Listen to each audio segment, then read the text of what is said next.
be the best team that I can and create an environment where we can all go do our best work. That's all we want to do.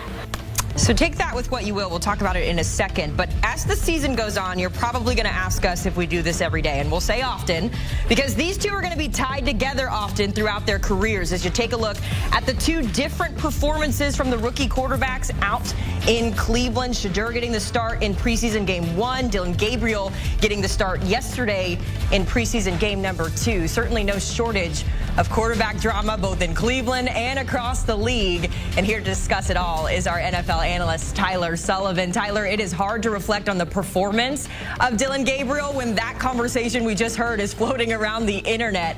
I will add that Gabriel clarified post-game he was referencing us, the media. Apparently we are the entertainers in this situation. Tyler, what did you make of the comments, and where does this quarterback battle stand going into the final week of the preseason? I mean, he can say that it's us. He could say that it's not what he intended, but it's hard not to put those two things together, considering the situation the Cleveland Browns and Dillon Gabriel and Shedeur Sanders find themselves in. I wonder if he looks at it and says, hey, listen, I know that Shedeur Sanders is the guy that's getting a lot of the pump, but he is the 5th round pick. I am the 3rd round pick. Maybe give me a little bit more attention. It's tough not to go there when you hear that comment, whether or not he meant it or not. But when you look at this quarterback situation for the Cleveland Browns, I thought it was an okay outing for Dillon Gabriel. I think everything will be made of that terrible pick 6. He was also involved in a fumble on a botched handoff as well. So involved in 2 turnover-worthy plays. You can't have that when you're in a quarterback battle. I did think he made some nice throws, very similar to Shedeur Sanders. I know Sanders didn't have an interception in his outing, but there were some iffy throws in there as well. So I think if we're evaluating both of these quarterbacks, I would say they look like rookies. They look like rookies that were taken on day 2 or possibly day 3. They haven't taken the job and said, you know what?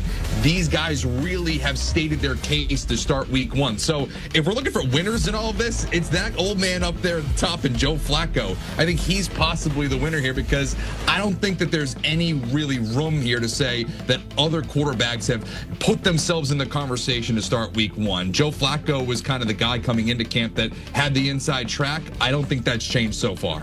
It's interesting, when I talked to Emery yesterday regarding Dillon Gabriel and what he had to prove, he said it was really a good opportunity for Gabriel to take over Kenny Pickett's role right now, which we assume is QB1 or QB2, I'm sorry. So obviously it gave us a lot to think about both off the field and on the field, but we'll leave it there as Cleveland tries to wrap up the preseason next week. In the meantime, Tyler, we had a New York Derby that ended in favor of the G-men yesterday when the Giants took down the Jets. Jaxson Dart, though, impressive with a couple of touchdowns. He had some positive passing performances. Talk to me about the Giants quarterback situation, Tyler, because we know Mr. Unlimited is going to get the start in week 1. But did Jaxson get Brian Daboll maybe thinking about an earlier 2025 debut? It's hard not to be excited if you're the New York Giants from what you've seen from Jaxson Dart through 2 preseason games. On CBSSports.com, I graded the quarterbacks coming out of week 1 of the preseason. I put Dart at number 1. He was going up against some starters, really showed out, had that tremendous touchdown throw with traffic around his feet, was able to make a throw, and he followed that up with a really good performance the other night. 14-16, 2 touchdowns total, 1 passing, 1 rushing.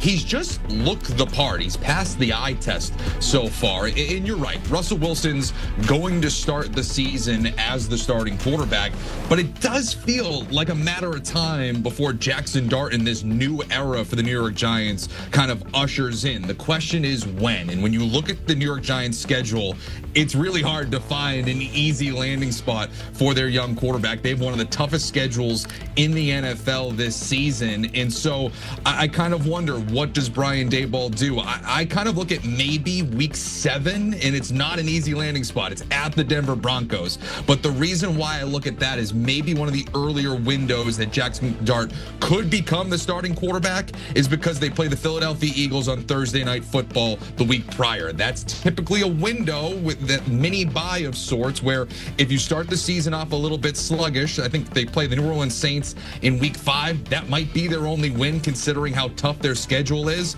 if you get shellacked by the Philadelphia Eagles in that Thursday night game in prime time, maybe that's the last-ditch lever for Brian Daboll to hit, to maybe throw Jaxson Dart in there. But overall, it's encouraging to say that you can have a guy develop in the shadows. Hopefully, Russell Wilson is able to keep them afloat. And then in 2026, you can really turn the keys over to your young quarterback in Dart. So it's interesting to see how this is going to play out. But right now, through 2 preseason games, it's hard not to like what we saw from Dart. Yeah, I'm looking at the schedule with you, Tyler. Commanders, Cowboys, Chiefs, Chargers, that Saints game, Eagles, then Broncos. So I don't think we'll see Jaxson Dart anytime soon in the first half of this season, but it sounds like Giants fans could get used to cheering on their new star boy out in New York. Meantime, you've got a quick read up on CBSSports.com regarding the Colts quarterback situation. Shane Steichen told reporters yesterday he's close to naming a starter, but he wants to make the best decision for the team. Tyler, based on what you saw from both Anthony Richardson and Daniel Jones yesterday, what is the best decision for the Colts? Yeah, this is like the least fun quarterback competition that I can remember, because it just feels like, all right, you're going to be mid no matter what. But still, I think if we were going to determine a winner, I think it would be Daniel Jones, because I look at Anthony Richardson and I see highest of highs and I see lowest of lows. With Daniel Jones, and I wrote this on CBSSports.com, the offense ran a little bit smoother, and I probably should have wrote it ran a little bit safer. And I think if you're Shane Steichen, if you are the Indianapolis Colts, who won 8 games, by the way, last season, I think kind of people overlook that. I think you kind of just need a safe, boring quarterback, and I think that would give you Daniel Jones, because you look at Anthony Richardson, and yesterday's a great example. He threw that beautiful pass down the right sideline, hit his receiver perfectly in stride. It was called back due to a penalty, but overall, I just look at some of the other throws, and that's the one that's going to get the pump, but I see a couple other throws that were in traffic that really were dangerous. And if that's going to translate into the regular season, I just feel like that could completely tank games for the Indianapolis Colts. I look at Daniel Jones, on the other hand. Yeah, you're still going to get some dangerous throws. He had a botched snap that the ball hit the turf. They were able to recover it. But he also had some really nice throws to Michael Pittman. We saw that earlier, to Tyler Warren. So to me, I think the safer option, even though you might not have as high of a ceiling, but to me, it's Daniel Jones. Of course, AR5 after the game, saving those tears for another day. He said, if I'm not good enough to be the starter, then I guess I need to work harder. He is always so candid when he speaks to us entertainers, Tyler. The preseason also gives coaches a chance to try out new things. We had an all-LA showdown yesterday where Rams assistant head coach Aubrey Pleasant took over coaching responsibilities. After the game, of course, he was asked about Matthew Stafford and his status, and he smartly deferred to his boss, Sean McVay, on that one. But I defer to you, Tyler. When it comes to Matthew Stafford, we have not seen him do anything competitive this preseason. Where does your concern level go in year 17 now for Matt Stafford?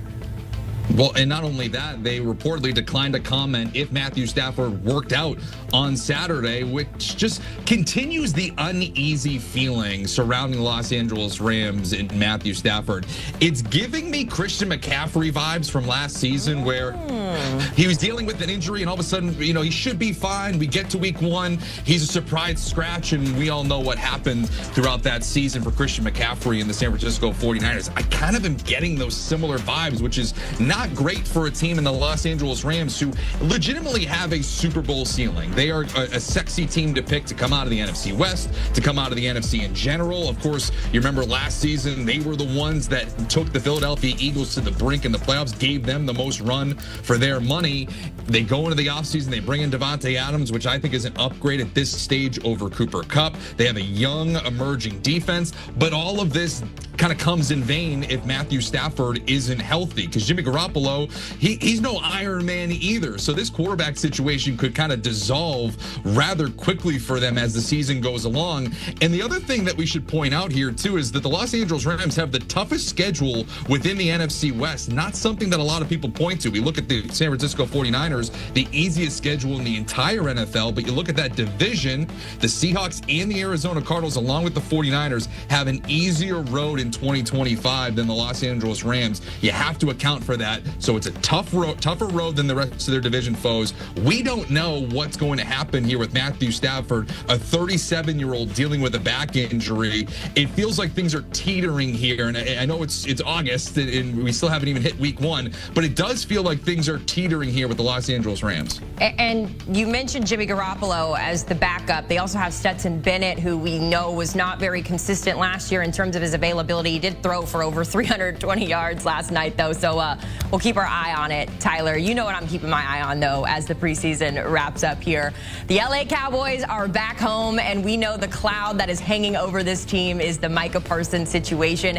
And it's interesting, Tyler, because, you know, Jerry Jones is so interested in talking about everything but Micah Parsons. We saw him yesterday on the sideline before their preseason game against the Rams. There you have it. You see Jerry Jones in the frame as well. No interaction whatsoever from the two. Obviously, Micah did not play yesterday, Tyler, as he waits for a new deal. Jerry, I mean, he might as well just left him behind here, Tyler. At what point is enough for the Cowboys fan base, for the team itself? How long do we drag this out? Are we going to see another Dak situation unfold? And Haley, you know this better than anybody. It's comical at this point because it does feel like it would be so Cowboys that we're going to be ringing the alarm bells and going crazy about whether or not Micah Parsons is going to be traded or not. Would it shock anybody if all of a sudden we get to week 1, the Philadelphia Eagles are hanging their banner, and somehow Micah Parsons is playing on a new contract that makes him the highest paid player in the NFL that's not a quarterback? Like, I could still see that future happening. It's just that the Cowboys like to go down a path that gets them the most headlines. And so I'm just kind of scratching my head at what Jerry Jones is trying to accomplish here. Are we trying to accomplish to have CBS Sports HQ talking points, or are we talking about winning Super Bowls? And if you have Micah Parsons and you have the roster that you do have talent that could take you deep into the playoffs. But right now, you haven't settled your situation with arguably your best player on either side of the ball.